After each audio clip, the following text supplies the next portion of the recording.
Don't forget to like, follow, subscribe, and turn on notifications so that you will receive alerts when there are new episodes. Go get it. That's what I tell them. I've been grinding for so long, I wake up and chase my goals. I go out and I go get it. How to code, that's all I know. I don't succeed, then I don't breathe. Success, what does it mean? If I conquer all my goals, then I'm living out my dream. Dig deep, go out and get it. Success Chronicles. Compete until it's finished. Success Chronicles. Go take care of your business. Success Chronicles. It's deeper than just winning. Success Chronicles.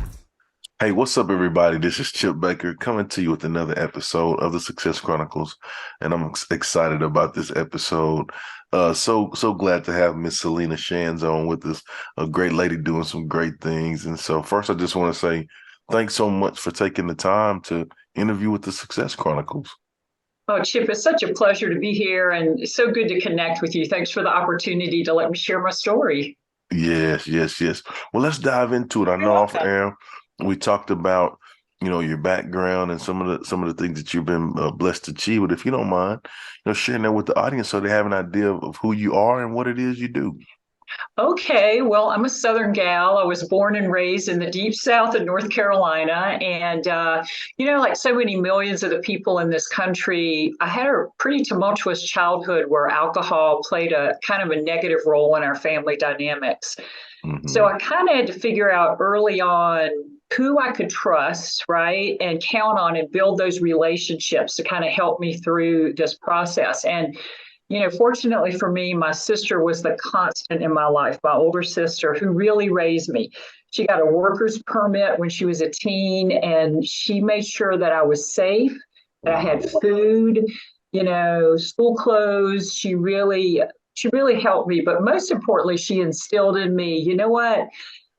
You can do anything you want to do. I know you're from this environment, but that doesn't mean anything. And you know what? She led by example. She started her own company in a very sort of male-dominated field at the time.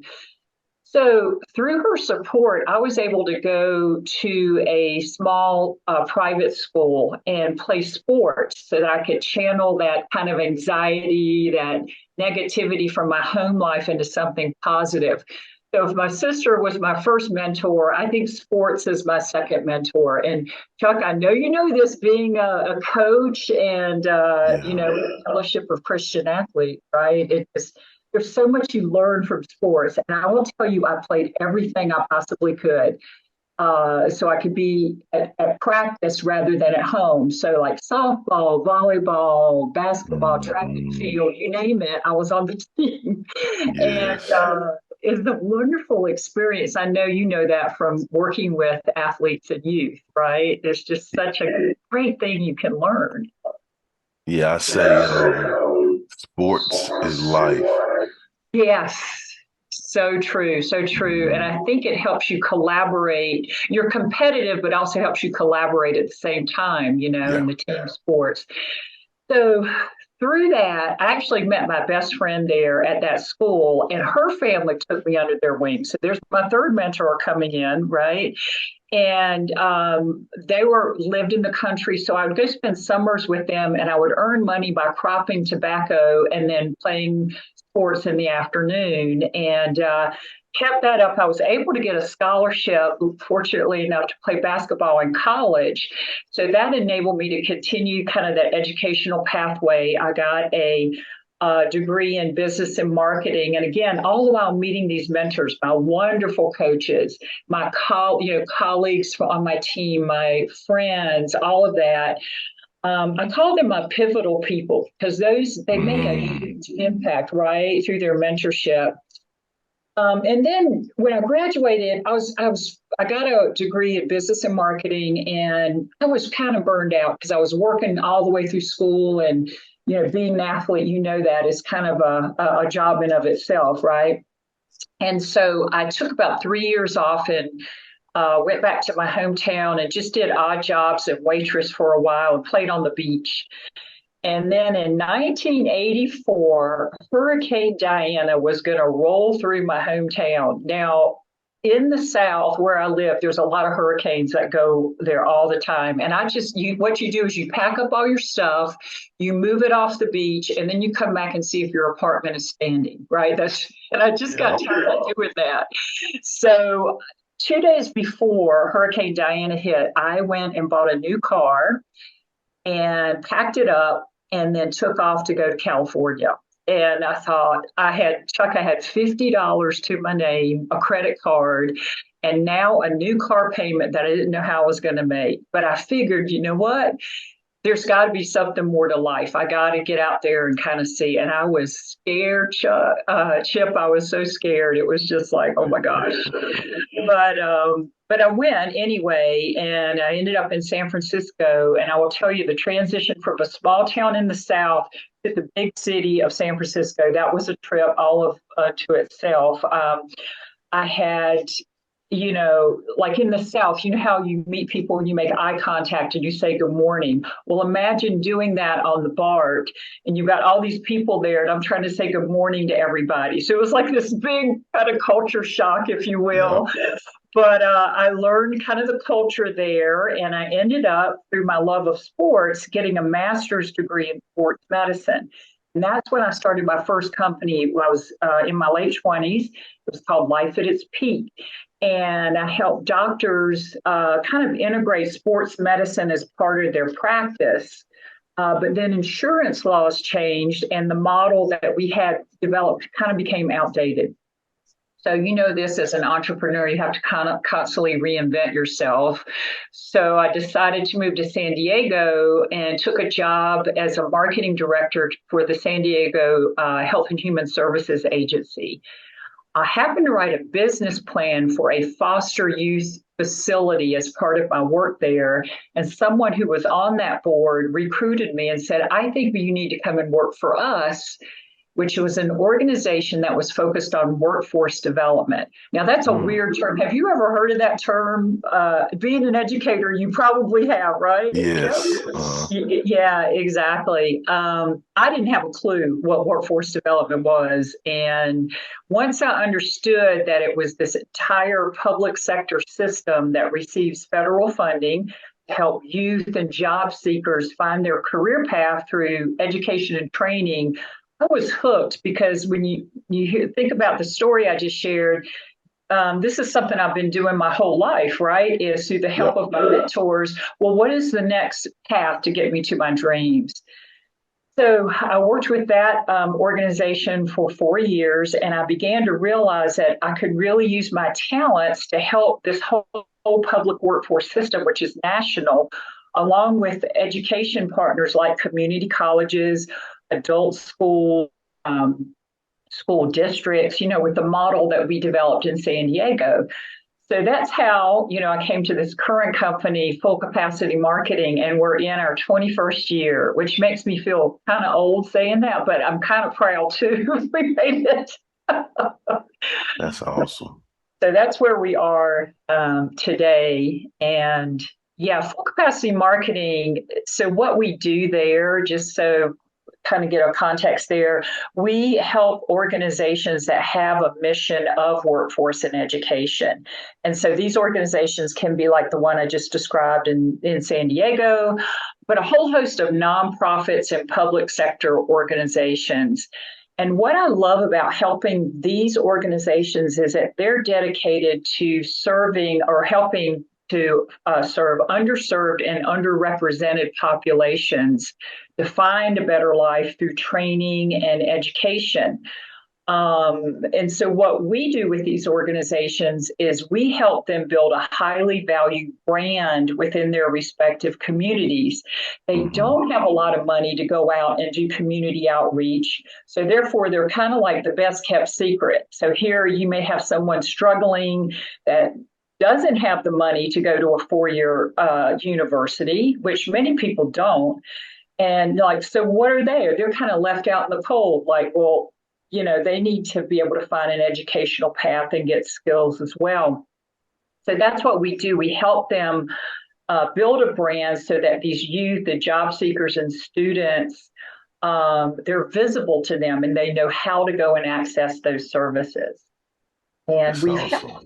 it's really cool because we've helped about 500 organizations across the nation with their workforce and education missions, and also help them build partnerships within their community to get the word out, and also funding, which is so important, especially in today's very highly politically charged world, right? It's like, Yeah. I don't think that workforce and education is a political issue, but sometimes it can become one, right? So these organizations can get left out in the cold if, say, funding cuts come from the federal level. So it makes it really hard for them, in a lot of ways. And then the other thing we do, Chip, which I really love, is we have this thing called EFCM Learning Hub. And so we teach people about branding, marketing, and communications so that these workforce organizations can be more strategic, and can be sustainable long after our contract concludes with them. So we're teaching them how to fish, right? It's like, okay, we'll go in and help them with marketing and communications, but let us give you some tools to continue that work. And so that's where our business name came from, Full Capacity Marketing. We want them to be full on limited budgets so that we can get this important message out about what they do in their respective communities. Awesome. Awesome. Well, just hearing you, man, discuss your really neat journey and the things that you've been blessed and fortunate to achieve, I would consider that to be hugely successful. So let's hit on success. What is your definition of success? Well, I think in general, I think success is an inner journey, right? It's such a personal choice. What makes people feel successful could be very different than the other. But for me, it's really changed over the years. Like early on, it was all about survival and money, right? That was like my motivator. But now, since it's kind of morphed into finding work and a mission that really drives me and inspires me to get out of bed every day to make that positive change. And in working with these organizations that have this focus on workforce and education, I've just seen some major miracles take place. Can I share a story with you on Sure. one of them? Mm-hmm. I just heard this last week from one of our adult education schools that we work with. And I'm like, God, we've got to tell this story. I just want to tell it to everyone. So this adult education school was teaching a group of students to get their high school diploma and equivalency. And that's really important because research shows that people who have a high school diploma or equivalency earn $6,000 more than those that don't. So $6,000, you just think that can be life-changing money for a lot of people, right? So there was a lady in this instructor's class, and he noticed she was having a lot of problems. He was talking with her, and she said, "Well, I'm really embarrassed to tell you this, but I'm homeless and I live in a storage unit. And I cannot I don't have access to a laptop, a phone, or anything to help me finish the assignments." Well, his school didn't have funding for that. So he went out and found an employer, a partner, a tech company to actually donate a laptop to her. Not only did she finish her assignment, but she went on in that adult education program to get some certificates that she built her skills upon. And guess what? How much money she is making right now? $66,000 a year. Now, if everybody could do that, right? Just think about that, just in terms of those stories. So there's a lot of issues in the workforce and education system. We have digital equity issues, how organizations get funding to provide services, how underrepresented represented populations get left behind in the current system. So we need to tell those stories, right? We need to raise awareness about what options are available. If you cannot go to a four-year university and you want to build your skills and find meaningful work for yourself, there's so many options out there. So we're on a mission to tell that story to get the word out. That's so good. Well, as we close, I'd love for you to have an opportunity to share with the audience where they can go follow you and check you out and show you some love with all of the amazing things you have going on. Well, I would just point them to our website, fullcapacitymarketing.com. We've got all of our handles there for our socials, including our blog where we have thought leadership articles. Our Twitter handle is at FCMWorks. And then the rest, Facebook and everything else, just Google Full Capacity Marketing, and you will find us there. Awesome, awesome. Well, again, I just want to say thanks so much for taking the time to interview with the Success Chronicles, and I wish you continued success. Thank you so much, Chip. It's been an honor to be here, and you continue your amazing work as well. I follow you everywhere with your coaching and education, and all your books. It's just such an accomplishment, and thank you for all that you put out in the world as well. Thank you, and thank you guys for checking out this episode.